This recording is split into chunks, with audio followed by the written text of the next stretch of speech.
entrar com o e-mail da escola, pessoal. Tem gente pedindo para entrar com um e-mail diferente, eu não vou permitir, certo?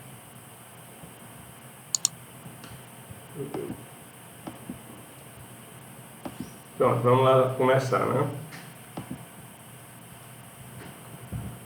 Então, as questões estão aí no livro na página 26. Né? A primeira questão 17, diz que após terminar seu banho no dia frio, Julinha observa que os azulejos da parede do banheiro estão cobertos por gotículas de água. A mudança de estado físico que explica este fato chama-se aglutinação, precipitação, liquidificação, condensação ou desvaporização. O que vocês acham? Qual é a alternativa correta aqui? Tem umas opções aqui que nem mudança de estado é, né, pessoal?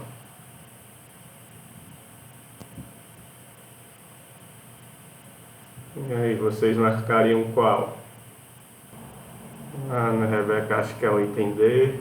Concordam?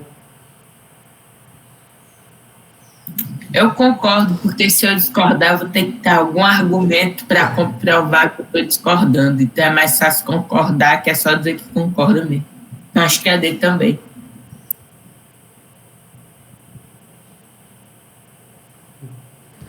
E o restante, pessoal? Igual o Carlos Alberto, não tem um argumento, aí vai concordar. Vocês entenderam, né? Isso acontece muito quando a gente usa principalmente chuveiro quente, né? Tem a parede de azulejo. Após o banho, todo o ambiente interno do banheiro fica com os azulejos cobertos de água, né? Se você passar a mão, você vai ver que tem ali água na parede dos azulejos, no espelho do banheiro, né? Então, qual é a mudança de estado, né, que explica este fato? É exatamente o item D, pessoal. Correto, certo? É a condensação, né? Aquele vapor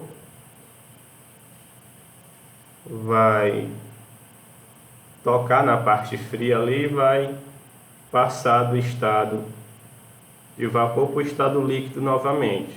A gente chama isso de condensação ou liquefação, né? Mas o mais usado, comumente usado usado mais frequência, né? É condensação, certo? Mas liquefação é um sinônimo de condensação. A aglutinação é aquela força que mantém as partículas unidas, né, no estado sólido, líquido, gasoso. Precipitação é quando há queda, né, de água no estado líquido. Então, quando está nevando, quando a formação de chuva, a gente chama de precipitação. Liquidificação, apesar de o nome parecer estranho, é a passagem também para o estado líquido, né? Mas a gente pode usar isso tanto do sólido para o líquido, quanto do vapor para o líquido, certo? A gente pode usar isso daqui nos dois casos. Né? Mas como o caso aqui citado, né, é a condensação. Estado de vapor para o estado líquido. Certo?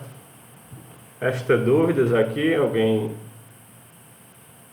fazer alguma pergunta sobre a questão 17? Não? Então vamos para a próxima. Né? Questão 18. A figura apresenta o diagrama de estados de uma substância hipotética. Neles estão assinalados algumas setas que representam mudança de estado possíveis para a substância. O item A. Questão 18. O item A, ele quer saber que mudanças de estados estão representadas pelas setas 1 2 e 3. Então, como eu falei na aula passada, pessoal, pense como este gráfico fosse uma taça, né? Uma taça de vinho, uma taça de... Certo? Então, dentro da taça, o que a gente tem? A gente tem o líquido. Então, qualquer ponto que esteja localizado aqui no interior da taça, a gente está no estado líquido, certo? À direita, observe que à direita a temperatura vai crescendo quanto mais à direita está, né?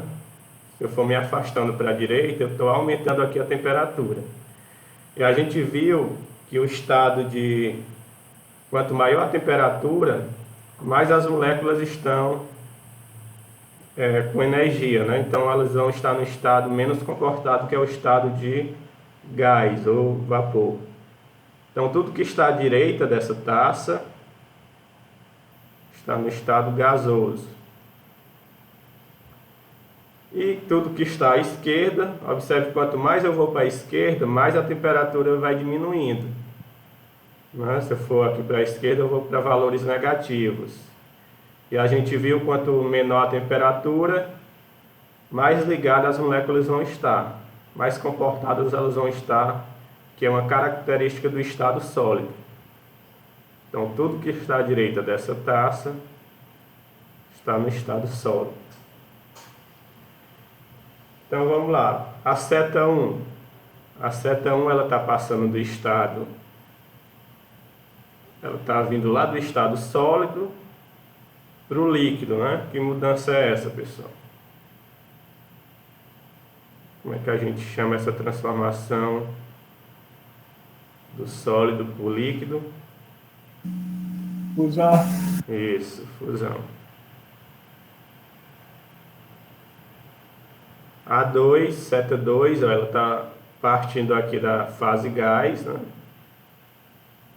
Para fase líquida, né? Exato, condensação.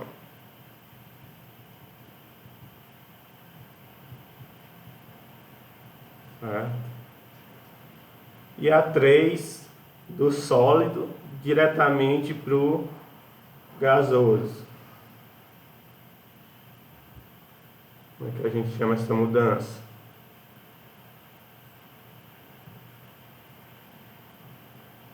Sólido para o gasoso, é? Isso. O Isaac já colocou aí, né? Sublimação. Exato. Sublimação.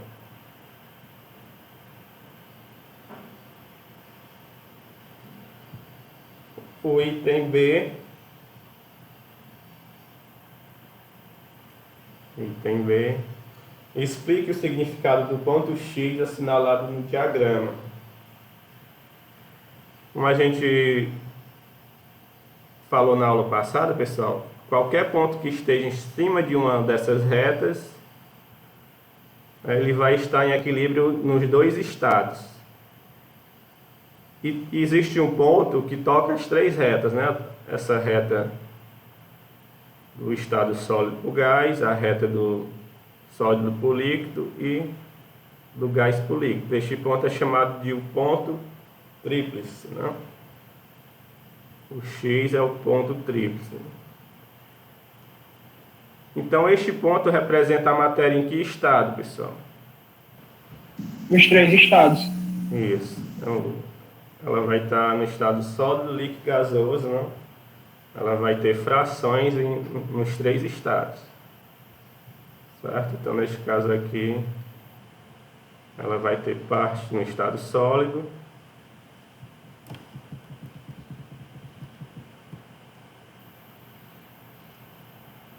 parte no estado líquido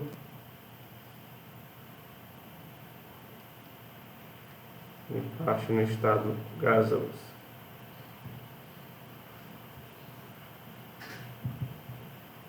Então não é tão difícil interpretar um gráfico de mudança de estados não, né, pessoal? Cai muito. Tem muita gente que tem dificuldade de interpretar gráfico, mas geralmente é porque não teve aí uma boa... Geralmente os professores de matemática não enfatizam muito o gráfico, né? Mas é umas questões que você não pode perder no Enem vestibular, porque são consideradas questões fáceis. Aí você já deve saber que no Enem tem uma teoria do resposta ao item, né? Que se você erra questões fáceis, você perde mais do que errar uma questão difícil. Já tem essa lógica aí no Enem. Porque ele acha que se você errar uma fácil, né? E acertar uma difícil, ele interpreta como chute, né? Vamos lá, questão 19. Uma substância imaginária tem um diagrama de estados apresentado na figura. Então aqui a gente tem o gráfico, né? No eixo X a gente tem a temperatura e no eixo Y a pressão. Com base nele, responda: em que estado físico encontra-se a substância? A 60 centímetros de Hg. Então vamos pegar os dados aqui, 60 centímetros de Hg e 20 graus Celsius, menos 20 graus Celsius, não? 100 centímetros de Hg e 40 graus Celsius, 40 centímetros de Hg e 60 graus Celsius. Pronto, então aqui eu tenho possivelmente 3 estados distintos, né? Temos valores aqui de pressão e os valores de temperatura. Ele quer que a gente identifique em que estado está essa matéria. Então eu tenho um plano cartesiano aqui, né, pessoal? O eixo Y, eixo X, eixo Y da pressão e o eixo X a temperatura. Como é que eu faço para localizar um ponto no plano cartesiano? Só relembrando, né? É só você traçar uma reta que corte este ponto. Por exemplo, vamos traçar uma reta que corte o Y em 60.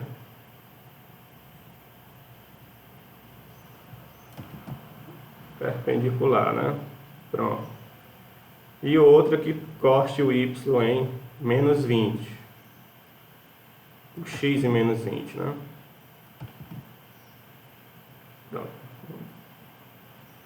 O ponto de interseção, o ponto de encontro dessas duas retas é a localização do ponto.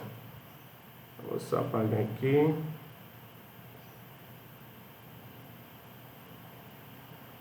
Então, este ponto de interseção aqui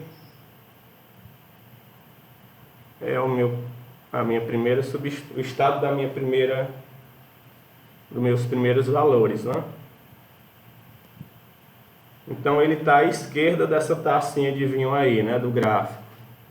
Que estado é este, pessoal?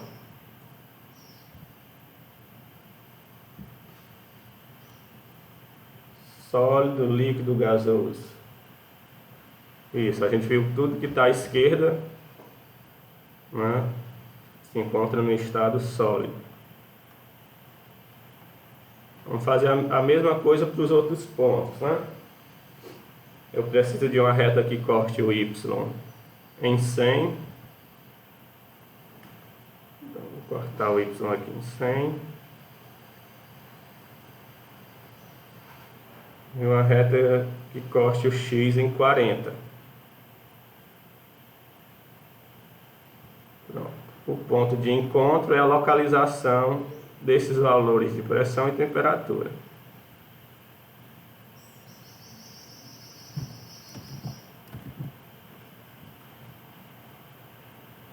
Então aqui é o meu segundo ponto, né, que representa esses valores de pressão e temperatura. Então, que estado a amostra vai estar neste ponto? Líquido. Exato, tudo que está dentro da taça está no estado líquido. Agora vamos achar o terceiro ponto, né? Preciso de uma reta que corte a pressão em 40 e a temperatura em 60. Pronto, então tenho aqui o meu ponto. Aqui é o meu terceiro estado, né? Que representa esses valores de pressão e temperatura. Que estado é este? Está à esquerda da minha taça de vinho. Isso, gasoso.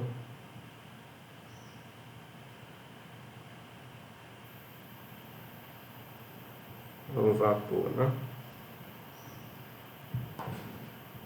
Pronto. Então é bem simples, né, pessoal? Você localizar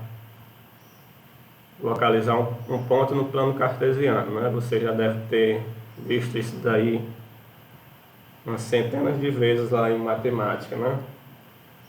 Trabalhar com o plano cartesiano. Então, geralmente as questões de gráficos não são tão difíceis, né? E o item B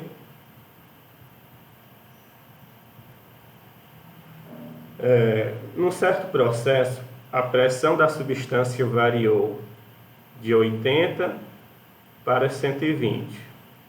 Então vamos colocar aqui os valores do início e do fim, né?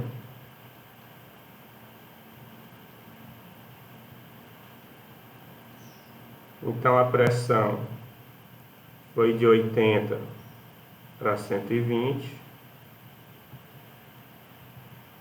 e a temperatura foi de menos 30, então o estado inicial era menos 30 para 30.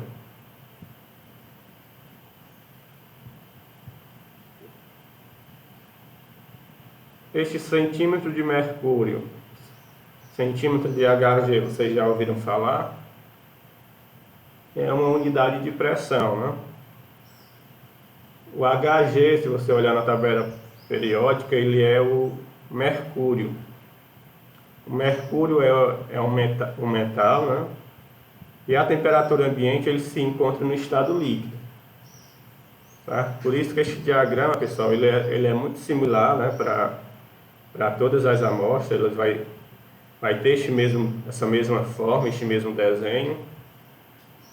Mas ele pode estar deslocado aqui, né, no caso aqui do mercúrio, o estado líquido dele no ambiente, a forma da matéria na temperatura ambiente e pressão ambiente é líquido. É um metal, né? Mas é um metal líquido à temperatura ambiente. Então, se eu pegar uma coluna de mercúrio e colocar sobre uma superfície, ele vai exercer um peso, né, sobre aquela superfície. E a definição de pressão é peso sobre uma determinada área. Então, é por isso que eu posso usar essa unidade para aferir pressão, né? Centímetro de mercúrio, milímetro de mercúrio, seria o peso que uma coluna, no caso aqui de 1 centímetro, exerceria sobre uma superfície. O peso da coluna de 1 centímetro de mercúrio, né? Então, não estranhe, né? Isso daqui é uma unidade de pressão. Aí tem ATM, que é o peso da camada que a atmosfera faz ao nível do mar. Tem bar, Pascal, né? Tudo é unidade de pressão. Então vamos lá, a gente vai fazer a mesma coisa, pessoal. No caso aqui eu tenho 2 pontos, né? Um ponto de início, que a temperatura estava 80 e menos 30. E um ponto que vai indicar a mudança, né? Para onde os valores de pressão e temperatura dessa amostra foram, né? Então vamos colocar esses 2 pontos no plano cartesiano, dessa mesma forma aqui. Vou colocar aqui com uma cor diferente para ficar destacado, né? Então, primeiro ponto, eu vou cortar o gráfico em 80. valor de P em 80 e vai ser para o outro lado, né? E o X em menos 30. Então vai ser aqui. Então eu tenho aqui este meu primeiro ponto.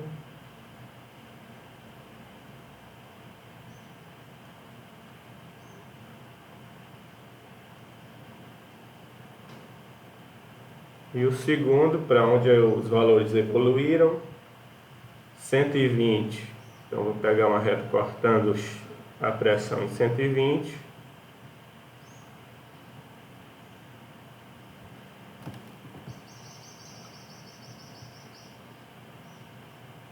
E a temperatura em 30. Pego uma reta cortando a temperatura em 30. Então, ponto de interseção vou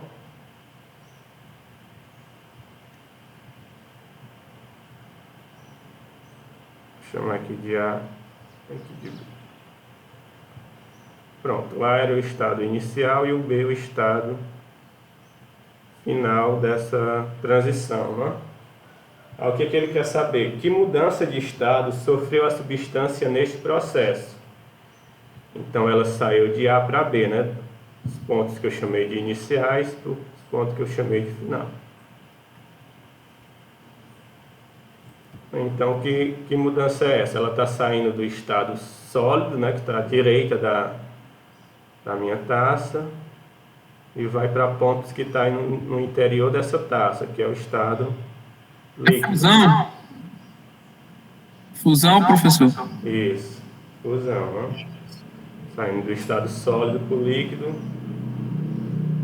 fusão.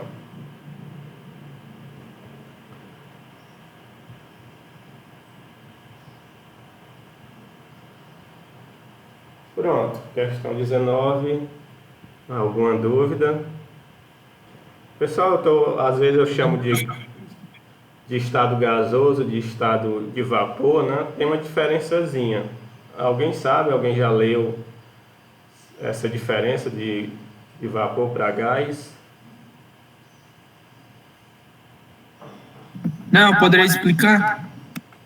Pronto, a gente viu, vou pegar aqui este gráfico, né, que toda substância tem um ponto crítico, né? Então, após este ponto crítico, a esses valores de pressão e temperatura que são limite, quando eu ultrapasso esses valores de temperatura e pressão, aquela amostra não volta mais para o estado de líquido, né? Não vai fazer mais o processo de volta. Então, quando passa deste limite aqui,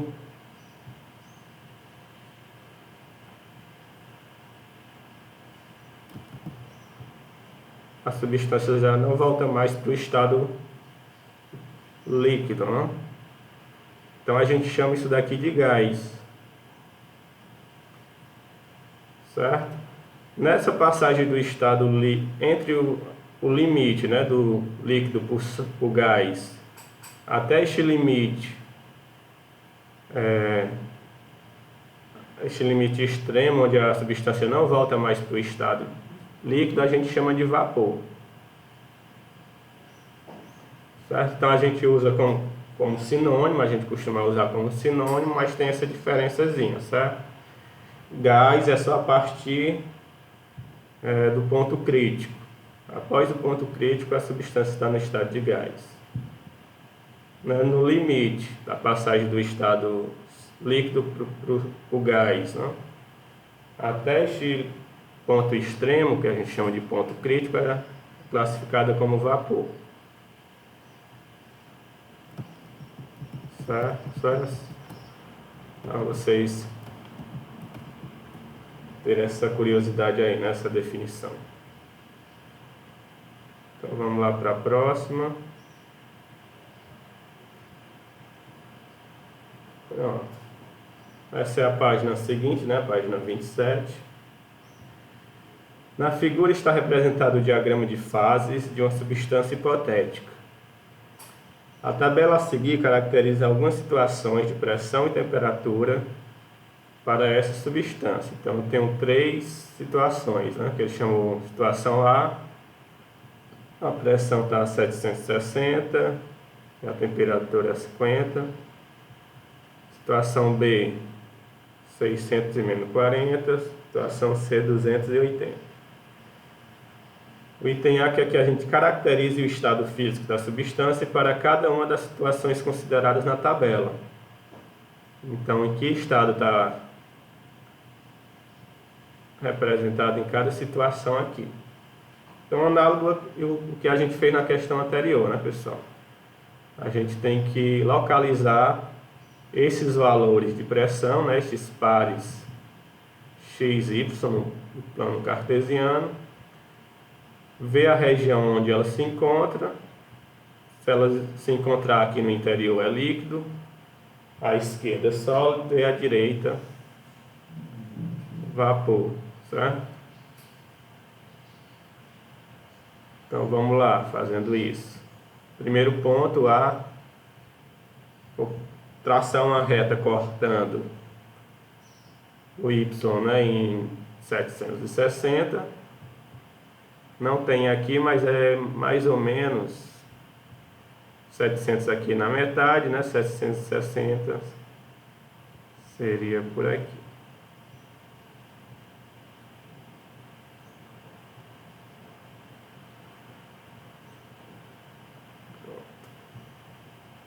E a temperatura, o eixo X, né? A temperatura está no eixo X. Eu traço uma reta cortando em 50. Então, aqui na metade é entre 40 e 60, né?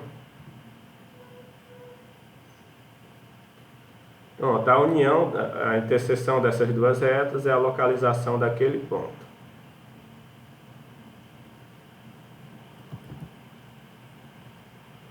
Então, que estado essa primeira situação representa? Exato, estado líquido, né? No interior da taça. Então, a substância no ponto A está no estado líquido. Ponto B, né? Situação B. Traça uma reta cortando a pressão em 600.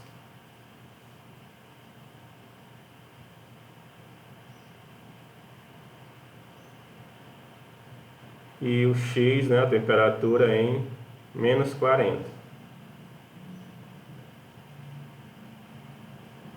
Pronto. A interseção dessas duas retas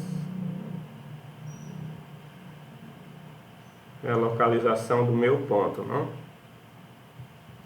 Então, este ponto aqui representa a situação B.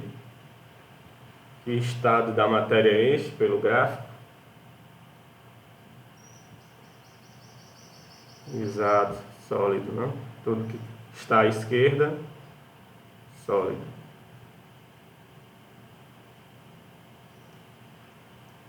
E por último, a situação C, vou cortar o eixo da pressão, né, o eixo Y em 200 e o eixo da temperatura, o eixo X em 80.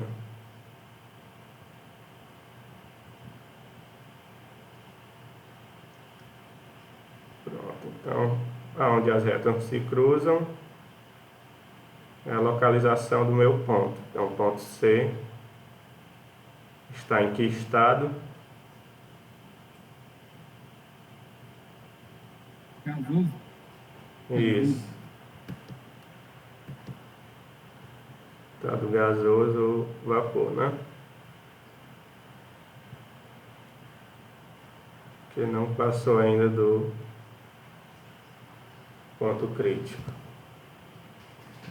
Pronto, então, item A. Agora vamos para o item B. Quais são as mudanças de estados correspondentes às transições A a B? Então, a substância está passando do A para B, do B para C, do A do C, do B para o A do C para o B e, por último, do C para o A.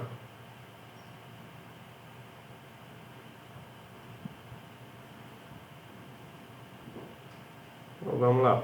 Para facilitar aqui, eu vou deixar só os pontos, pessoal. Tirar essas retas aqui.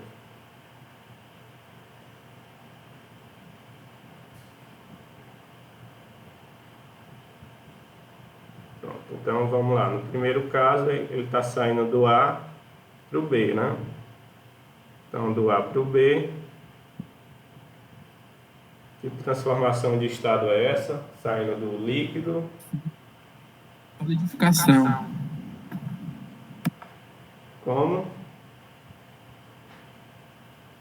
Solidificação. Isso, solidificação.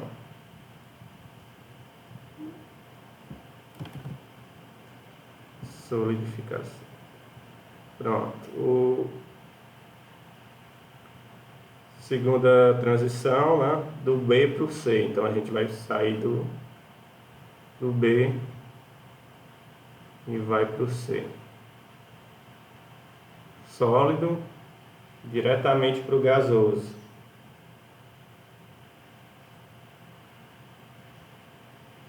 Tubulação.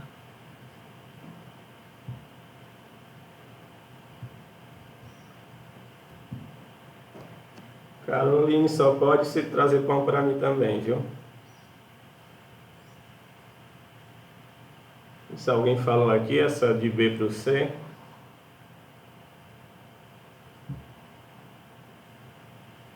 Isso, sublimação, né? Direto do estado sólido para o gasoso.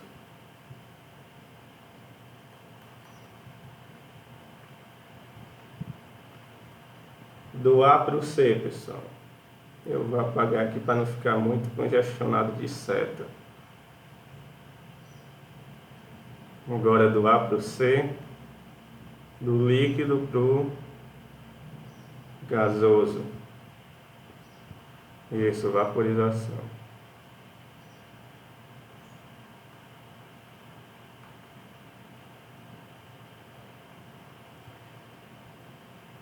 Do B para o A, né? Agora a gente vai do B para o A.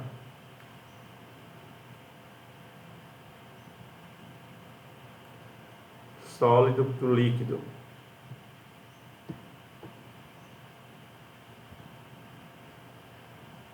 Isso, fusão.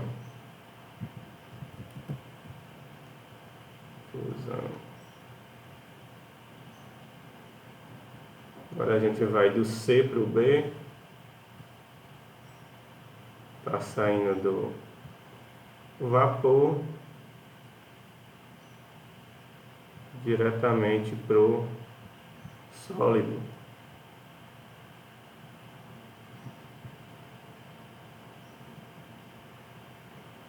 Vapor para o sólido, qual é essa transformação?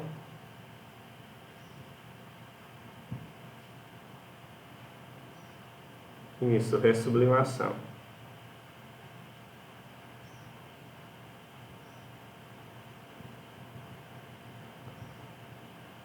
E por último, do C para o A, né? Do C para o A, do gás para o líquido. Isso, condensação. Pronto, pessoal. Alguma dúvida nessa questão 20? Não. Então vamos para a próxima. Deixa eu ver aqui. A aula vai até 9h40, né? Vamos lá. Essas questões estão na página 29.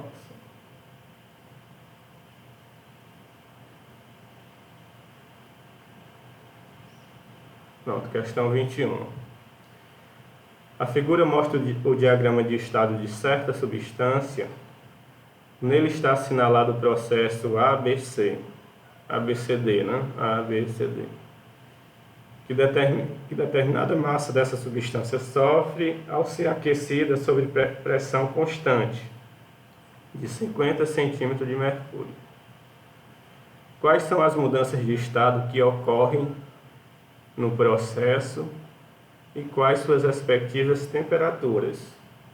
Então, ele quer que durante esse processo de A até D, a gente diga quais são as transformações que a substância passou e quais são os valores de temperatura em que isso ocorre, né? Aquela temperatura de transição. Então vamos lá, pessoal. Quais são as mudanças de estado? Há duas mudanças de estado aqui, né? Passar da esquerda para o interior da taça, ou seja, do sólido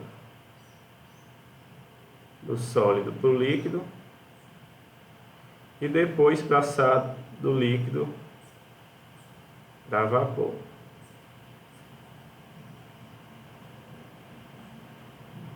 Certo? Então o item A aqui dá 21.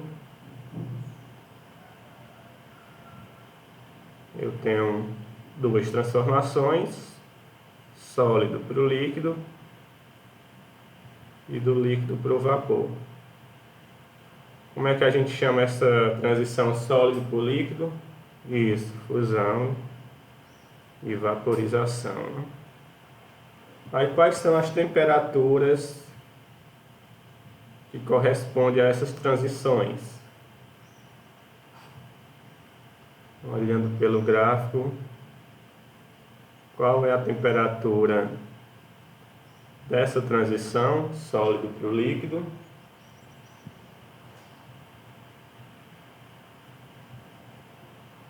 Vocês conseguem visualizar direitinho o gráfico aqui? Deixa eu ver se eu consigo ampliar ele.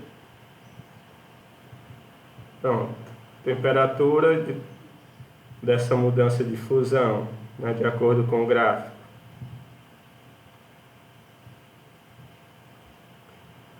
É só olhar o ponto de transição, né? O ponto está em cima da seta sólido para líquido, que é o ponto B, e ver que temperatura corresponde ao ponto B. 40. Travou o áudio aí, quem é que estava falando?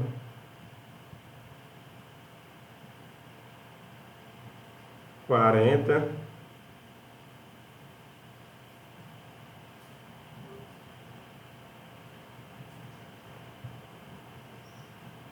Concordam aí? Olha o gráfico, pessoal. Você tem que ver o gráfico e determinar a temperatura.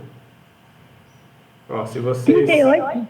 Isso, 38. Ó. Ele coloca aqui destacado, né? Aonde essa seta está cortando o eixo de temperatura. Então, o ponto B corta o eixo de temperatura em 38 graus Celsius. E a transição de líquido para vapor ocorre no ponto C, que é 66 graus Celsius.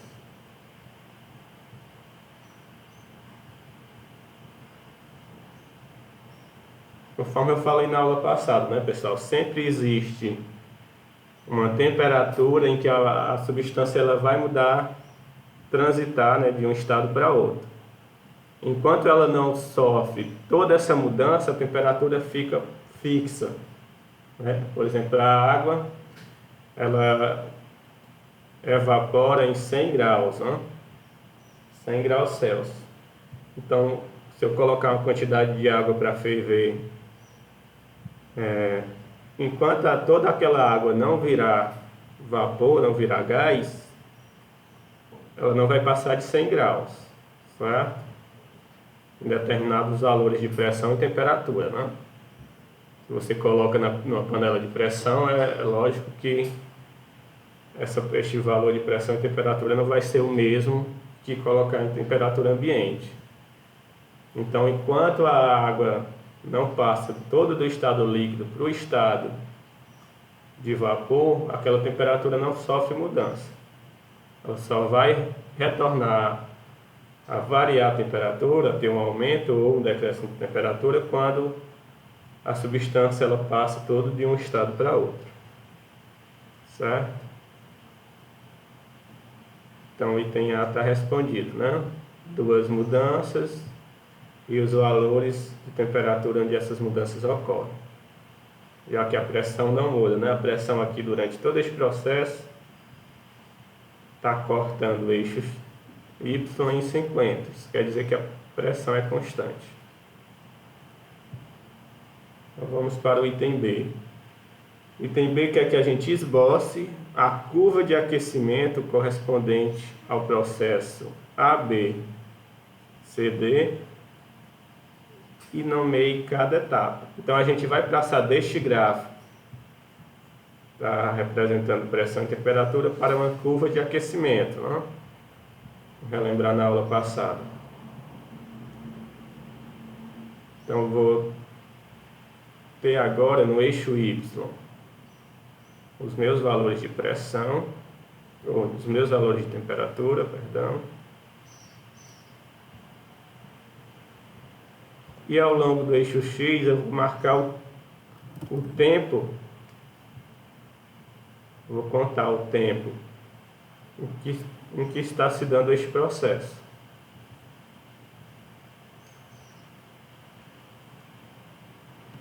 Tá? Também pode ser o calor que está sendo fornecido ou o tempo, e aqui vai ser a temperatura, né? Então vamos lá. Pelo gráfico aqui, essa temperatura ela está indo de 10 graus Celsius até 80. Então vou colocar aqui 10. Vamos supor que este último ponto aqui seja 80. Então ela vai partir daqui do meu 10, né? É onde está iniciando aqui este processo, na temperatura 10, ela vai até 80. Quando a gente começa a contar o tempo, a gente não tem como contar a partir de 10 segundos, né? O início da contagem é T igual a 0, né, pessoal? Então é por isso que fica aqui em cima do eixo Y. No início da contagem, o tempo é 0 e a temperatura é 10. Então está aqui o meu primeiro ponto. O que vai acontecer? Ele está saindo do estado sólido para o estado, até chegar no estado de vapor. Então ele está aumentando a temperatura ou diminuindo, pessoal? Para eu sair do estado sólido para o estado de vapor, eu preciso aumentar a temperatura ou diminuir a temperatura do corpo?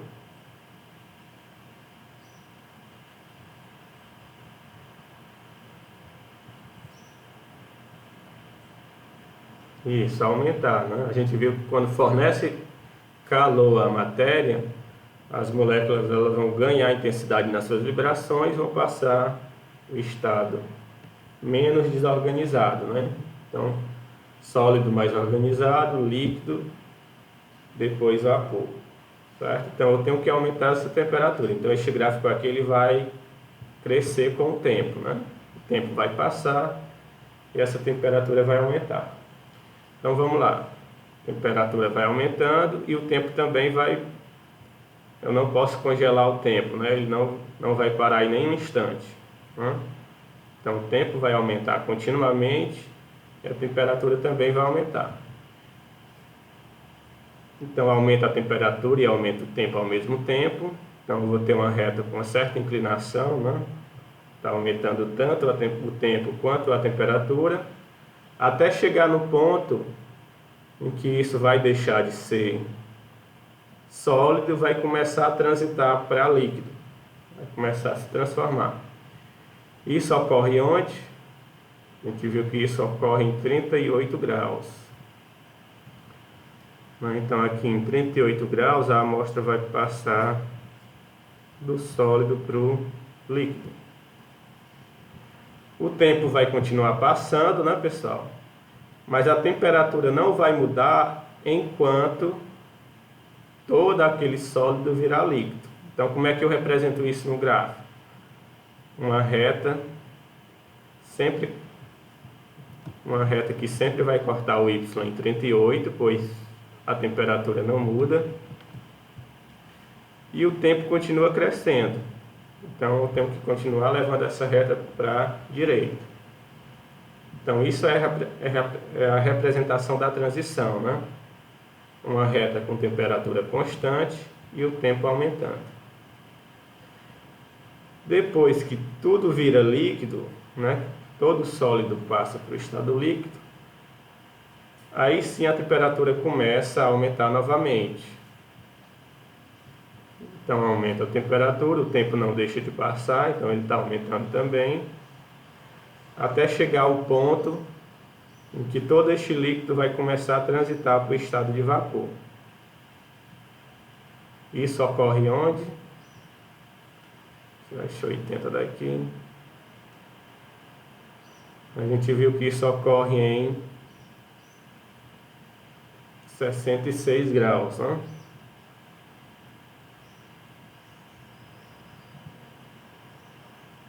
Temperatura de transição do líquido para o vapor. Então, enquanto todo este líquido não vira vapor, a temperatura continua 66 e o tempo continua passando. Então é uma reta cortando sempre o y em 60, é constante em relação à temperatura. Quando todo o líquido vira vapor, é que a temperatura pode novamente aumentar. Então ela vai aumentar novamente até chegar no ponto D,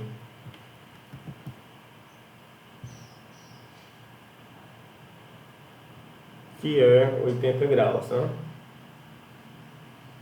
Então observe que eu desenhei outro gráfico, né, que é a curva de aquecimento, a partir das informações que eu tinha do diagrama de fase.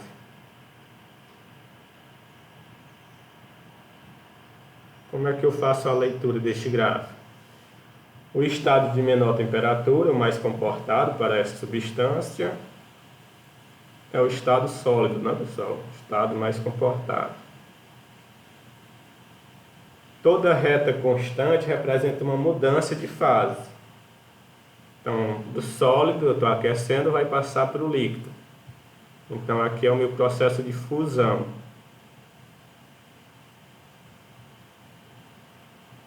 Quando este processo é concluído, né, quando todo sólido vira líquido, a temperatura começa a aumentar de novo. Então, aqui eu tenho estado líquido.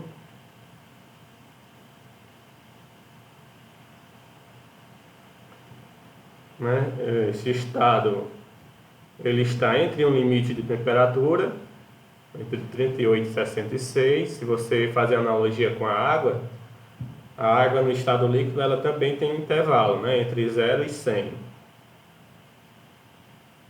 Quando chega no limite de onde a água vai passar do líquido para o vapor, há uma instabilidade, né? Então essa reta indica o processo de transição, no caso aqui é a vaporização.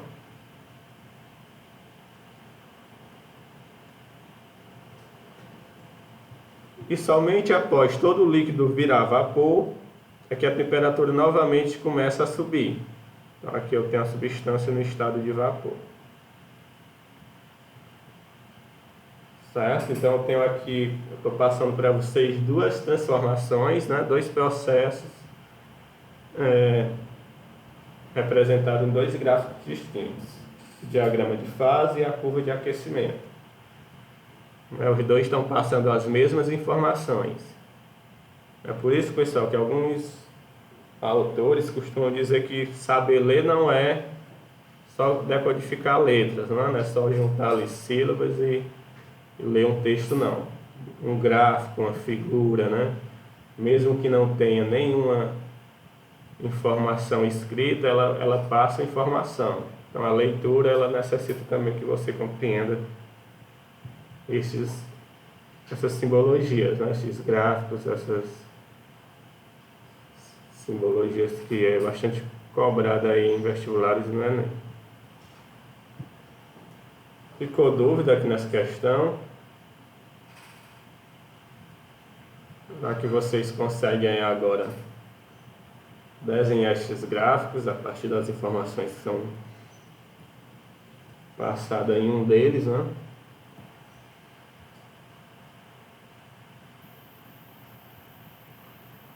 Dúvidas?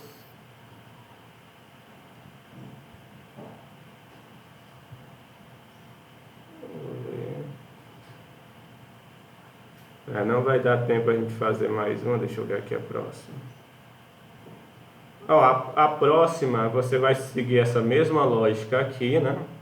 Vai pegar este gráfico aqui anterior.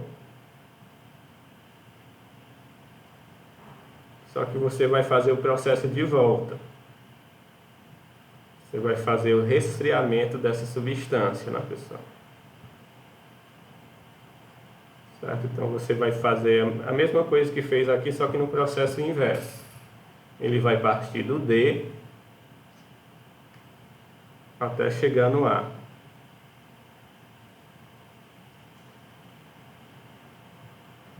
Quais serão as mudanças de fase que essa substância vai sofrer, e você vai ter que desenhar a curva de resfriamento.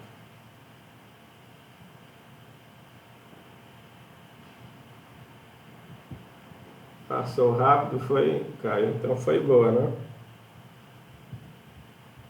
Então é isso, pessoal. Eu vou fazer uma lista de exercícios para colocar para vocês, certo? A minha parcial, eu não faço prova, certo? A parcial é a média das atividades que vocês fazem lá no Google Sala de Aula. Eu já coloquei uma atividade, vocês tiveram uma pontuação, né? A chamada é automática, Bruno. Vocês já estão... Deixa eu mostrar aqui. Vocês já estão sendo observados desde que entraram. Aqui a frequenciazinha da aula toda. Certo, pessoal? Como eu estava dizendo, não faço parcial. A parcial vai ser a média das atividades de vocês. Então já tem uma atividade, né?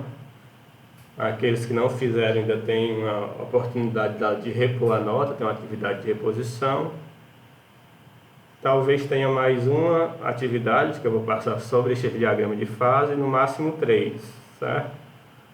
Aí a média dessas atividades dá a sua parcial.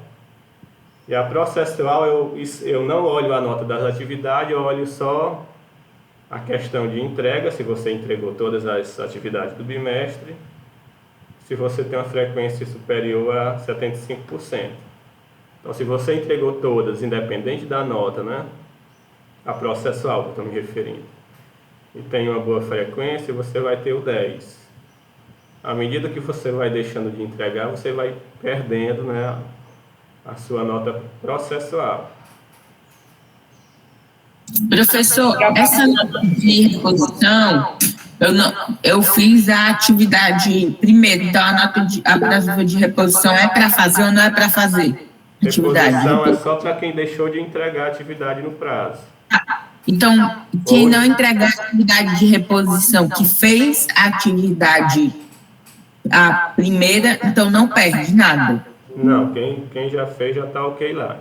Inclusive, okay, no mesmo espaço da atividade 1, que quem não fez vai anexar a reposição. Então, quem já fez já está como concluído lá, já está tudo ok. Júlio, levantou a mão. Como vai ser a nota parcial?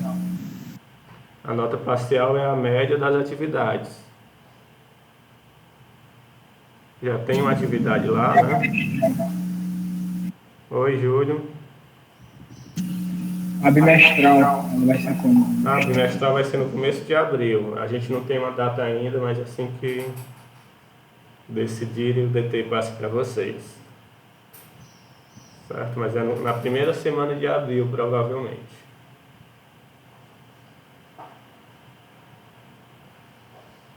Não, eu deixei... Se você entregou durante o período que eu deixei o formulário aberto, mesmo que seja... que eu deixei, eu acho que uma semana ainda depois do prazo, né? Se entregou com atraso, mas entregou antes de eu fechar o formulário, está ok. Quem não entregou já nem tem mais o formulário lá, pessoal. Só deixei a atividade de reposição são questões do livro para vocês fazerem. Certo? Então, boa aula aí na sequência, pessoal, e até a próxima semana. Quem já fez não precisa fazer mais reposição. Só se tirou nota baixa e quer recuperar, certo? Tchau, tchau, pessoal.